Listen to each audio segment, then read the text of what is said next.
gente, eu não preciso nem falar pra vocês o quanto a embaixada ultimamente está sendo problemática no mundo.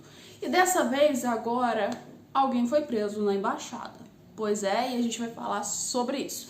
E tirando esse fato, também vamos falar sobre o que aconteceu na Argentina. O governo de Milei estava ali a declínio, só que agora parece que foi reconhecido pelo FMI, ou seja, o Fundo Monetário Internacional. Isso é extremamente bom para o governo de Milei. E, aliás, parece que a Argentina está começando a ter agora os resultados do corte motosserra, como segundo Milei ia fazer, de reduzir os gastos do governo. E a gente também vai falar nisso nesse vídeo. Então, já chega aqui para ter essas informações.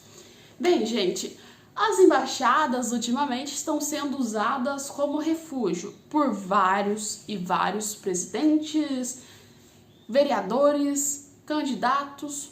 Resumindo, embaixada virou abrigo político para todo mundo. Então a gente viu aqui no Brasil, quando aconteceu do Bolsonaro na embaixada da Hungria, vimos isso também na Venezuela, ou seja, tivemos o fato de que os refugiados da oposição correram para a embaixada argentina e agora temos isso também no Equador, ou seja, que correram para a embaixada mexicana.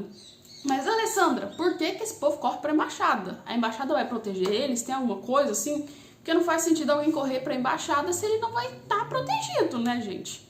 E, pois é, isso aí é o que eu vou te explicar agora. Porque, assim, a embaixada a gente considera que é como se fosse um refúgio, um abrigo dentro do país.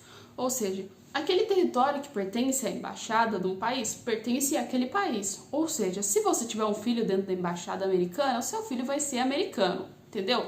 É como se você estivesse pisando no território do outro país, só que no seu país.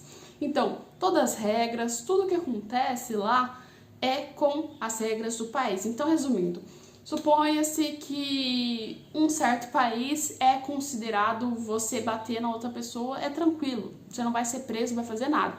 Se você fizer isso aqui no Brasil, né, fora da embaixada desse país, você é preso. Só que se você fizer isso dentro da embaixada do país, não vai acontecer nada porque as regras são do país, tá? Entendeu? E o que acontece?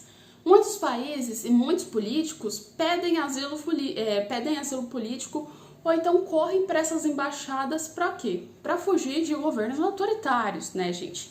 E é o que a gente viu agora, e até mesmo para fugir de merdas que eles fazem, né, gente?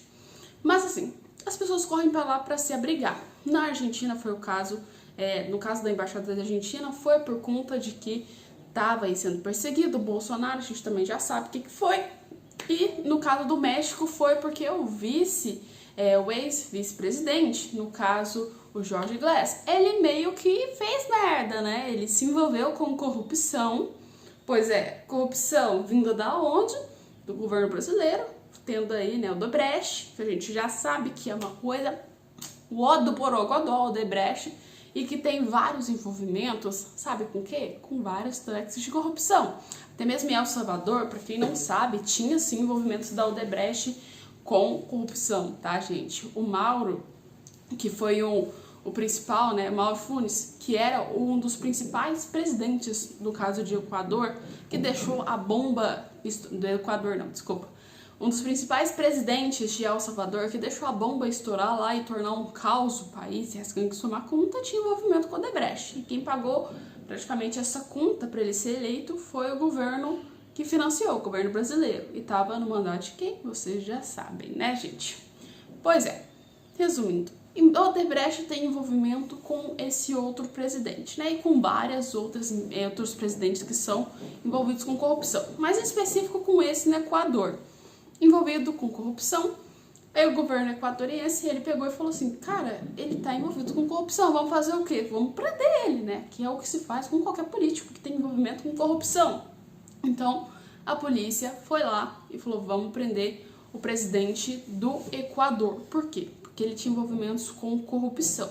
E no meio desse rolê aleatório, disso tudo, esse cara falou assim, meu Deus, vou ser preso. O que eu faço? Vou me abrigar em uma embaixada. Porque assim, quando você está sendo preso, eu acho que não dá tempo de fugir. O máximo que você consegue chegar é até uma embaixada. Então ele foi para a embaixada da onde? Do México. E como vocês também já sabem, quando você entra dentro da embaixada, não tem o direito do outro país pegar, meter a polícia, meter quem quiser lá dentro. É tanto que na Venezuela não entraram dentro da embaixada durante o tempo, né? A gente viu que eles ficaram cercando a embaixada toda de fora, mas entrar lá dentro não pode, tá? E foi isso que aconteceu, que deu BO tão grande assim, com claramente o Equador, porque esse vice-presidente por corrupção chegou, entrou dentro da embaixada mexicana. A polícia ficou de fora, igual na Venezuela, esperando o caos acontecer? Não fizeram isso. Simplesmente eles ignoraram toda a regra de soberania que tinha sobre o país e invadiram a embaixada do México, praticamente, que estava lá no Equador. Invadiram a embaixada, meteram foda-se para uma porrada de conceito e no meio disso tudo prenderam então o ex-vice-presidente que estava envolvido com corrupção. Segundo o próprio governo, ele disse que lá não vai ter limite para pessoas que são envolvidas com corrupção e com os esquemas, ou seja, de narcotráfico e outras coisas. Ou seja, claramente estamos vendo que isso aí tá pegando muito bom pro governo do Equador, ou seja, está querendo ter uma reforma completamente boa lá, voltada para uma linha de que, assim, bandido não tem vez, entendeu? Só que assim, vamos falar sobre um problema. Mesmo que o Equador esteja certo durante esse tempo, a gente tem que lembrar que tem alguns princípios, como eu disse, das embaixadas. As embaixadas são muito problemáticas.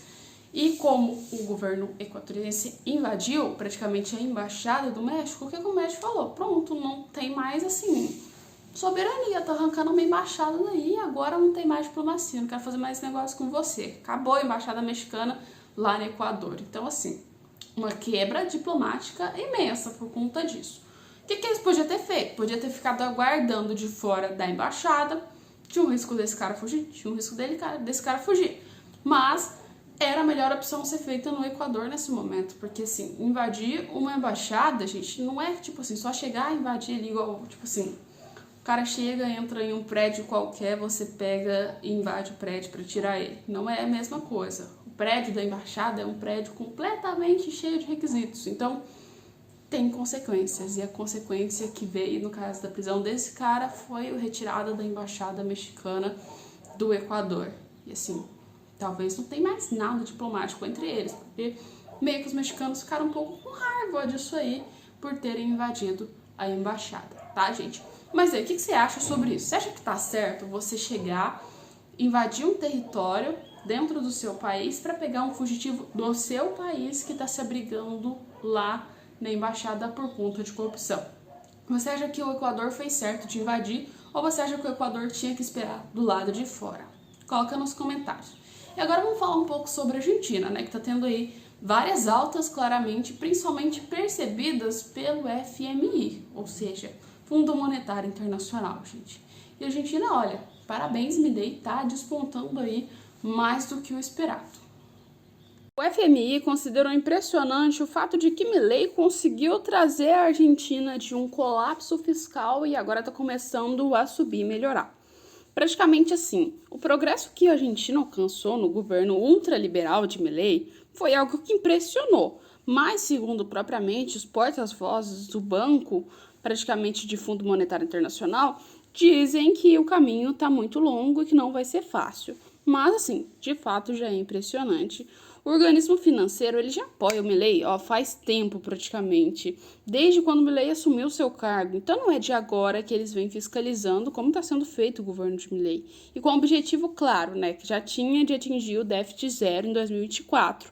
Mas assim, para que isso aconteça, vai ter que ter o plano motosserra do Milei.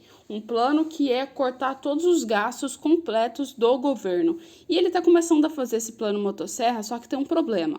Uma ala do governo não gosta disso e uma parte da população também não curte tanto essa ideia, principalmente os funcionários públicos que estão sendo demitidos, cortando gastos, e até mesmo, né, os próprios políticos estão tendo gastos cortados. Por outro lado, ele consegue ter apoio do resto da população que não concorda com esse tipo de coisa, ou seja, com gastos estrondosos do governo.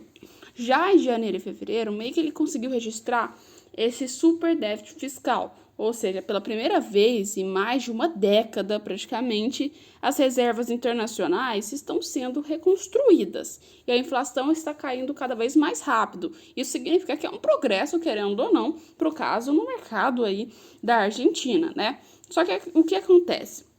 O plano não está finalizado, ou seja, tem um caminho extremamente longo para que a economia americana, a economia argentina consiga ter estabilidade.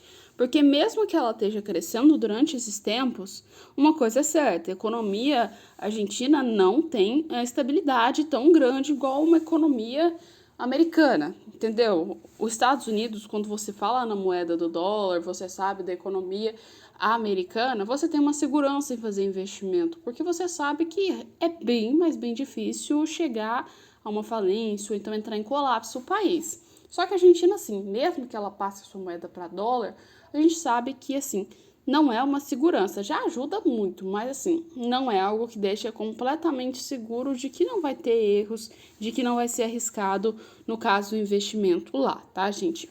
E como então é um país com quase 12 milhões de pessoas pobres, ou seja, 41,7% da população, a organização financeira ela meio que aplaudiu o Milei porque, no caso, os esforços recebem mais pela autoridade e fortalecimento de assistência social, ou seja, o emblemático problema de substituição de crianças, além de proteger os valores reais das pensões. No caso, querendo ou não, tem que cortar gastos. Mas, segundo a própria organização, não são todos os gastos que não serão necessitados de cortar.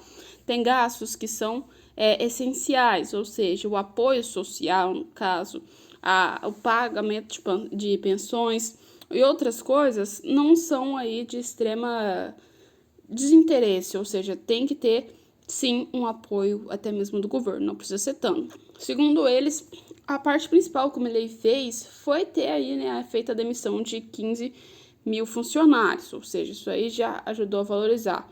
O Milei também, nesse programa de crédito, chegou aí praticamente a quase 44 bilhões, ou seja, de dólares, com o FMI. E, ou seja, também aumentou claramente muito, muito isso. Só ajudando, assim, a economia argentina a subir e sair dessa superação que realmente aconteceu, que a Argentina entrou em completo colapso, né, com o Fernandes e até mesmo agora o Milei tá com a bomba no colo, porque a gente sabe que, querendo ou não, a economia é simplesmente assim. Os resultados não vêm na hora, normalmente não. Às vezes sim, mas normalmente não vem na hora. Isso significa que quem é o próximo a pegar vai levar a bomba junto. A gente já viu isso no governo que o Lula fez. Então a Dilma pegou, quem levou a bomba levou a Dilma. Ou seja, sempre é assim. A mesma coisa que a gente está vendo no governo aqui que aconteceu agora. Nessas eleições, Bolsonaro fez vários superávites, fez lá a economia crescer, no caso, e depois o Lula pegou em 2023, né, resultados de 2022. Só que agora a bomba começa a descer. Se o presidente não for bom, claramente a economia não vai ser boa, não tem nem o que dizer e o que ele fazer, né? Simplesmente para manter depois de 1 ano, 2 anos de mandato, tem que ter no mínimo um pouco de cacife, ou então bala na agulha, né? Para conseguir manter a economia de um país. Mas e você? O que você acha sobre a economia argentina? Realmente tem chance de subir com o Javier Milei? Sabemos que o Javier Milei está aí cotado para ser o próximo Bukele aqui, né, da América do Sul. Mas será que realmente ele vai conseguir fazer isso ou não? Bukele deu conta. Será que Milei consegue também? Coloca nos comentários.